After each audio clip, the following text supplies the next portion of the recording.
Here in my hand, I have a sheet of the top 10 most walkable cities in the United States. So I'm gonna give you the top 10 real quick, give you the scores, and we'll go from there. So Long Beach, California, 73, Seattle, 74, Philadelphia, 75, Oakland, 75, Washington, D.C., 77. You get the idea. Let's skip to number 1. The most walkable city in the country is San Francisco, California, with a walk score of 89.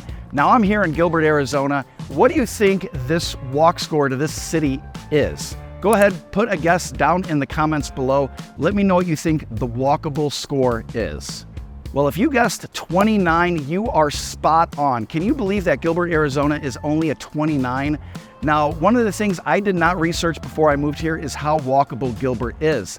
I live in Power Ranch. What I love about it is there are walkable trails. There's 26.5 miles of walking trails, but you can't go to places like this around me. Here we are at Verde at Cooley Station, and we're gonna kick things off right here because this is a walkable community.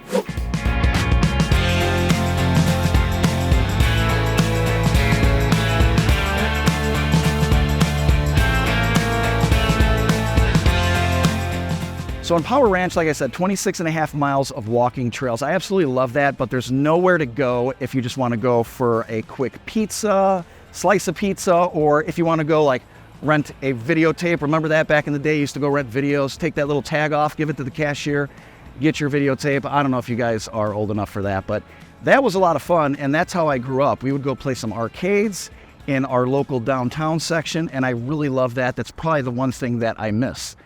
So right here, this is Cooley Station. It's one of the 3 communities in Gilbert that I think are the most walkable. And this is sort of a newer section that they've built here.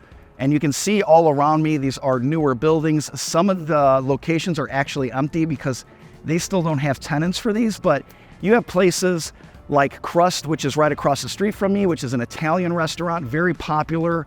It's sort of a local chain here in Arizona. Behind me, you have the Brass Tap.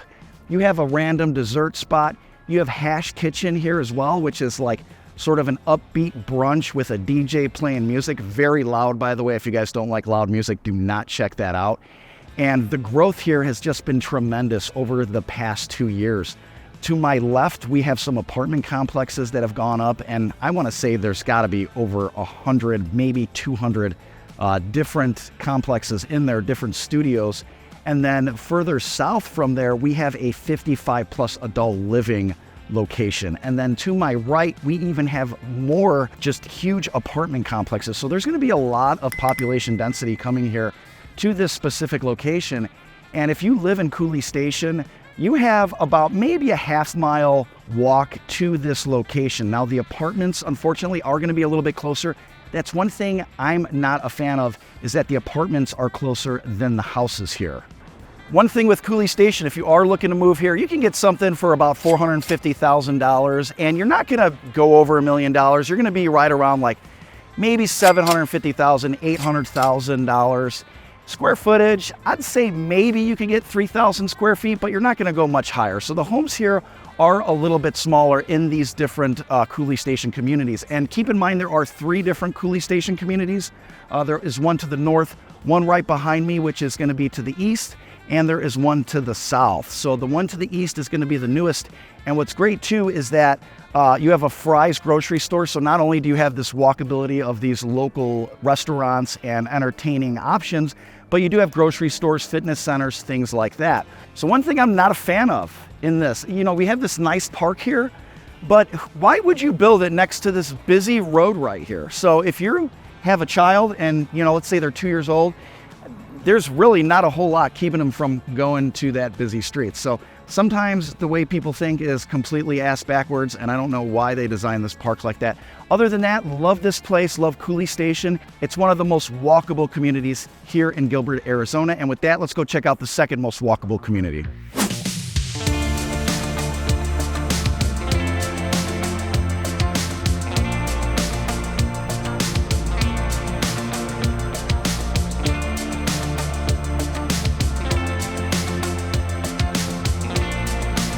So our next community in Gilbert that is the second most walkable, let's call it, is a really popular one. It is Agritopia. And This community is really in high demand. It's one of the communities that I get asked most about before clients move here. They just wonder about this community. It's really feels like the Midwest here. The homes, some of them have, well, most of them actually have basements.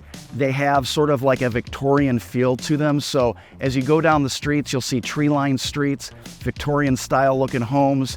And these homes were built in the early 2000s, so they are newer, and really everybody just absolutely loves living here. There is a popular Christian grade school called Gilbert Christian that a lot of people will send their children to, even if they do not live in this community. So one of the things I love about living here is right behind Nate, our videographer right now, is that there is plenty of restaurants. There's a pub, there's a place to drink wine. I'm not much of a wine drinker. There's a vegan restaurant. There's Joe's Farm, which has been featured on Diners, Drive-In, and Dives. And there is a whole new section, which is called the Epicenter, which is located a little bit further to the east. But all of this is a lot more walkable than Cooley Station. So right here, guys, you can see this is Barn None, or some people call it Barn One, whatever you want to pronounce that. But plenty of different shops in here. Everything from, like I said, vegan. We have pizza in here.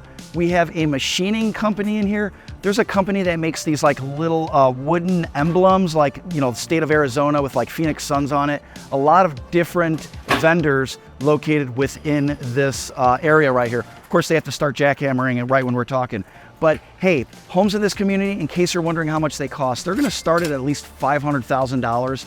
And those are for like your 2 flat homes with sort of an alley in the back. And then homes can go over $1 million, even around like 1.3 to 1.5 million. Definitely has really, really beautiful homes here. Homes over 3,000, even 4,000 square feet with pools in the back. And once again, basement homes here. So everybody loves a good basement home in Arizona. Definitely a location I would check out if you guys are looking for a walkability score. I would rate this somewhere around like 80 for walkability. It's truly awesome. And a bonus perk, you have Topgolf right down the block. You have the Santan Village Mall, and you also have Cosmo Dog Park, which is located right next door to the community. You can actually access that dog park from the community. So plenty to do here in Agritopia. And there's going to be more vendors and a lot more growth coming to this particular community because the Epicenter isn't fully built out with their tenants. And one place I recommend going, if you're going to Epicenter, is Buck and Ryder. I love that restaurant. It is the best seafood you'll ever have. Try raw oysters if you haven't tried them already.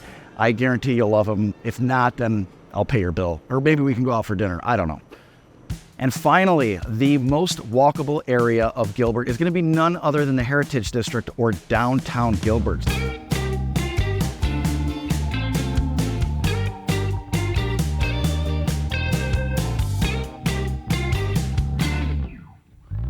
Right behind me, you can see these homes. They're obviously apartments for rent right here, but most of the homes here are built in like the 30s, 40s, 50s. And you're gonna have sort of that older vibe over here. Now, what a lot of people are doing with this downtown district is they're converting some of these homes into Airbnbs, really going in, gutting these places and just making them immaculate.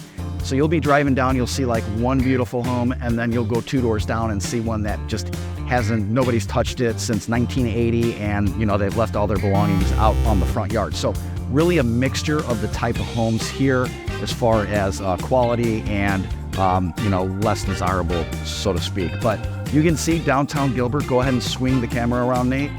Right there. And that street is just awesome. I mean, it has over 30 different restaurants, entertainment galore, Whiskey Row, Oso Brewery, Culinary Dropout. There's some talk that there's going to be a bottled blonde coming to downtown Gilbert as well, which some residents aren't too happy about.